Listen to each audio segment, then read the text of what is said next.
എല്ലാവർക്കും നമസ്കാരം. ഇന്ന് നമ്മൾ ചെയ്യാൻ പോകുന്നത് ചിക്കൻ ഇടിയിറച്ചിയാണ്. ഇടിയിറച്ചി എന്ന് പറയുമ്പോൾ എല്ലാവരും മനസ്സിൽ ബീഫായിരിക്കും മനസ്സിൽ വരുന്നത്. കാരണം ബീഫ് വെച്ചിട്ടാണ് സാധാരണ ഇടിയിറച്ചി ഉണ്ടാക്കാറ്. അതെന്ന് പറയുമ്പോൾ നമ്മളത് വെയിലത്തിട്ട് അല്ലെങ്കിൽ പുകയത്തൊക്കെ ഇട്ടൊരു ഉണക്കിയെടുത്തിട്ട് പിന്നെ നമ്മൾ ഇടിച്ച് ഫ്രൈ ചെയ്തെടുക്കുന്നതാണ് ആ ഇടിയിറച്ചി. ഇത് നമ്മൾ അത്രയ്ക്കും അങ്ങോട്ട് കഷ്ടപ്പെടണ്ട. വേവിച്ചതിന് ശേഷം നമ്മൾ എണ്ണ വെച്ചിട്ട് നന്നായിട്ട് ഡ്രൈ ആക്കി എടുക്കുകയാണ്. ശരിക്കും അത് ഇടിയിറച്ചിയുടെ ആ ഒരു സ്റ്റൈലിൽ തന്നെ വരും.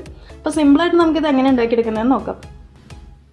അപ്പോൾ നമ്മുടെ ചിക്കൻ ഇടിയിറച്ചി ഉണ്ടാക്കാനായിട്ട് ഞാനിവിടെ ഒരു 250 ഗ്രാം ചിക്കൻ്റെ ബ്രസ്റ്റ് കുറച്ച് ഉപ്പൊക്കെ ഇട്ടിട്ട് വേവിച്ചെടുത്തിട്ടുണ്ട്. വേവിച്ചെടുത്തതിന് ശേഷം നമ്മൾ ഒരു കല്ലിൽ വെച്ചിട്ട് പതുക്കെ ഒന്ന് ചതച്ചെടുക്കുക.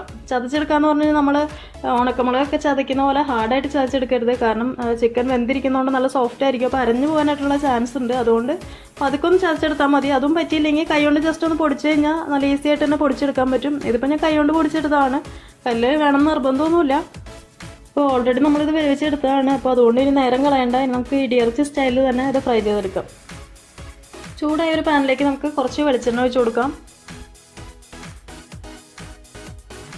ഏകദേശം ഒരു 3 ടേബിൾ സ്പൂണോളം വെളിച്ചെണ്ണ അതിലേക്ക് ഒഴിച്ചിട്ടുണ്ടാവും. വെളിച്ചെണ്ണ ചൂടായിട്ട് വരുമ്പോൾ അതിലേക്ക് നമുക്ക് ഇഞ്ചിയും വെളുത്തുള്ളിയും ചതച്ച് വെച്ച് ഇട്ട് കൊടുക്കാം. വെളുത്തുള്ളിയുടെ അളവെന്ന് പറയുമ്പോൾ വലിയ ടൈപ്പ് വെളുത്തുള്ളി ഒരു 2 എണ്ണം എടുത്തിട്ടുണ്ട്. അതുപോലെ ഇഞ്ചി ഒരു ചെറിയ പീസ് ഇഞ്ചി എടുത്തിട്ടുണ്ട്. 2 നന്നായിട്ട് ചതച്ചെടുക്കുക. എന്നിട്ട് ഇതിലേക്ക് ചേർത്ത് കൊടുക്കാം.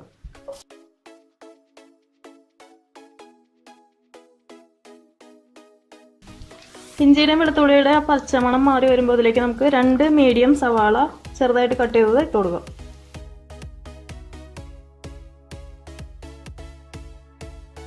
സവാളയ്ക്ക് കുറച്ച് ഉപ്പിട്ട് കൊടുക്കുക. ചിക്കനിൽ നമ്മൾ ഉപ്പിട്ടിട്ടുണ്ട്. അപ്പോൾ അതും കൂടെ കണക്കാക്കിയിട്ട് വേണം ഇതിലേക്ക് ചേർത്ത് കൊടുക്കാനായിട്ട്.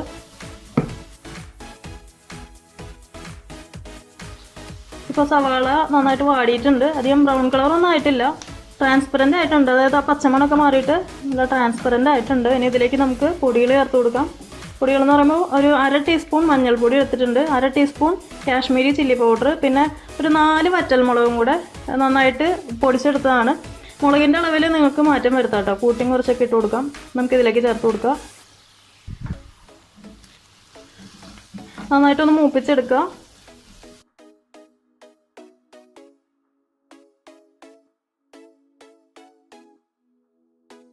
അപ്പോൾ നമ്മുടെ പൊടികളൊക്കെ നന്നായിട്ട് മൂത്ത് വന്നിട്ടുണ്ട്. ഇതിലേക്ക് നമുക്ക് വേവിച്ച് പൊടിച്ച് വെച്ചിരിക്കുന്ന ചിക്കൻ ചേർത്ത് കൊടുക്കാം.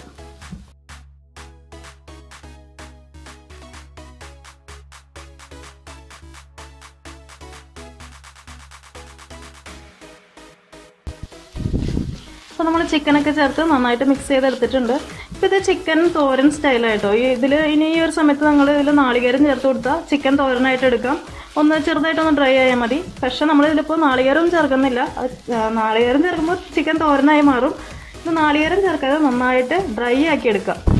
കുറച്ച് ഇടയ്ക്ക് കുറച്ച് വെളിച്ചെണ്ണ ഒഴിച്ച് കൊടുക്കുക. അപ്പോൾ നന്നായിട്ട് ഡ്രൈ ആയിട്ട് വരും. ശരിക്കും നമ്മൾ ഇടിയിറച്ചി എങ്ങനെയാണ് ചെയ്ത് എടുക്കുകയെന്ന് വെച്ചാൽ അതുപോലെ നല്ല ഡ്രൈ ആയിട്ട് വരും. അപ്പോൾ അതുവരെ നമുക്ക് വെയിറ്റ് ചെയ്യാം. ഇടയ്ക്കൊന്ന് ഇളക്കി കൊടുക്കുക. ഒരു മീഡിയം ഫ്ലെയിമിൽ വെച്ചാൽ മതി തീ.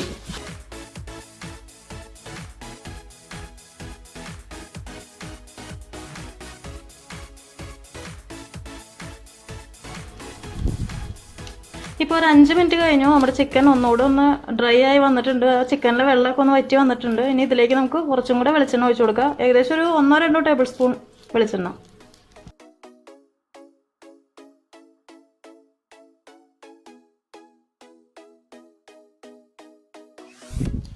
ഇനി നിങ്ങൾ ഇതിൻ്റെ ടേസ്റ്റ് ഒന്ന് നോക്കുക. എരിവ് നോക്കിയിട്ട് അതിനനുസരിച്ചിട്ട് കുരുമുളകിൻ്റെ പൊടി ഇട്ട് കൊടുക്കുക.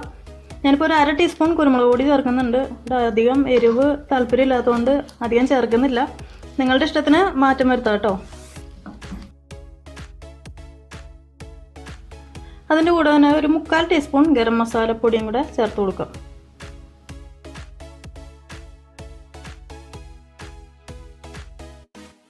ഇതിൽ ഒഴിച്ചേക്കുന്ന വെളിച്ചെണ്ണ പോരാ. അപ്പോൾ കുറച്ചും കൂടെ ഒഴിക്കേണ്ടി വരും. കാരണം ഡ്രൈ ആയിട്ട് വരുന്നുണ്ട്.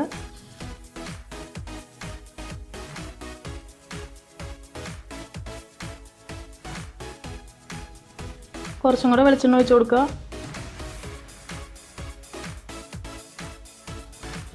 ഇതിലേക്ക് നമുക്കിനി ലാസ്റ്റായിട്ട് കുറച്ച് കറിവേപ്പിലയും കൂടി ഇട്ട് കൊടുക്കാം. ഈ ഒരു സമയത്ത് ഇട്ട് കൊടുത്താൽ മതി. കാരണം കറിവേപ്പില നന്നായിട്ട് ഡ്രൈ ആയിട്ട് വരണം. ഈ ഒരു സമയത്ത് ഇട്ട് കൊടുത്തു കഴിഞ്ഞാൽ കുറച്ച് സമയം കൂടെ കിടക്കുമ്പോൾ കറക്റ്റായിട്ട് വന്നോളും.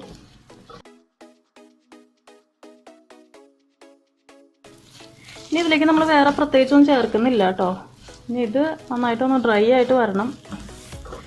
നമ്മുടെ ഇൻഗ്രീഡിയൻസ് എല്ലാം ഇതിലേക്ക് ചേർത്ത് കഴിഞ്ഞു. നമ്മൾ ചേർത്ത ചിക്കൻ്റെ ക്വാണ്ടിറ്റി തന്നെ കുറഞ്ഞു. നമ്മൾ ചേർത്തപ്പോൾ കുറച്ച് കൂടുതലുണ്ടായിരുന്നു. ഇപ്പോൾ അത് ഡ്രൈ ആയിട്ട് കുറഞ്ഞു വന്നിട്ടുണ്ട്. അങ്ങനെ നമ്മുടെ ചിക്കൻ ഇടിയിറച്ചി ഏകദേശം റെഡി ആയിട്ടുണ്ട്. നമ്മളിതിലിപ്പോൾ ചേർത്ത സമയത്ത് മഞ്ഞ കളറായിരുന്നു, ഇപ്പോൾ നല്ല ബ്രൗൺ കളറായിട്ടുണ്ട്. ഞാൻ എൻ്റെ ടേസ്റ്റ് ഒന്ന് നോക്കി കേട്ടോ, അപ്പോൾ നല്ല സൂപ്പറായിട്ടുണ്ട്. വേണമെങ്കിൽ ഒരു ഇച്ചിരി കൂടി എരിവാവാം, കാരണം ഇടിയിറച്ചി എന്നൊക്കെ പറയുമ്പോൾ തന്നെ ബീഫാണ് നമ്മുടെ മനസ്സിൽ വരുന്നത്. ബീഫ് വെച്ചിട്ടാണ് നമ്മൾ സാധാരണ ഇടിയിറച്ചി ഉണ്ടാക്കാറ്. പക്ഷേ ചിക്കൻ വെച്ചിട്ട് നമ്മൾ ചെയ്തു. അപ്പോൾ ഇച്ചിരി കൂടി എരിവുണ്ടെങ്കിൽ ഒന്നുകൂടെ സൂപ്പറാവും. ഇവിടെ തന്നെ എരിവ് അത്ര പറ്റാത്തതുകൊണ്ടാണ് ഞാനിപ്പോൾ എരിവ് അധികം ചേർക്കാത്തത്. നിങ്ങൾ ചേർക്കുമ്പോൾ കുരുമുളക് കൂടി കുറച്ച് കൂടുതൽ ഇട്ടാൽ മതി കേട്ടോ, അതായിരിക്കും ഇച്ചിരി കൂടെ നല്ലൊരു ഫ്ലേവർ വരുന്നത്. അപ്പോൾ വേറെ ഒന്നും ഇതിൽ ചേർക്കാനായിട്ടില്ല. നമുക്കിനി സ്റ്റവ് ഓഫ് ചെയ്യാം. അങ്ങനെ നമ്മുടെ സിമ്പിൾ ചിക്കൻ ഇടിയിറച്ചി റെഡി ആയിട്ടുണ്ട്. സിമ്പിളാണ് ചെയ്യാനായിട്ട്, നിങ്ങളൊന്ന് ട്രൈ ചെയ്ത് നോക്കുക. അതുപോലെ തന്നെ കഴിഞ്ഞ വർഷം ഞാൻ ബീഫ് വെച്ചിട്ടുള്ള ഇടിയിറച്ചിയുടെ വീഡിയോ ചെയ്തിട്ടുണ്ട്.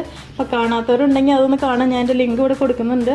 അപ്പോൾ ഇതെന്തായാലും ഒന്ന് ട്രൈ ചെയ്ത് നോക്കിയിട്ട് ഫീഡ്ബാക്ക് തരാൻ മറക്കരുത്. അപ്പോൾ അടുത്ത ദിവസം കാണാം. Thank you for watching tasty spot.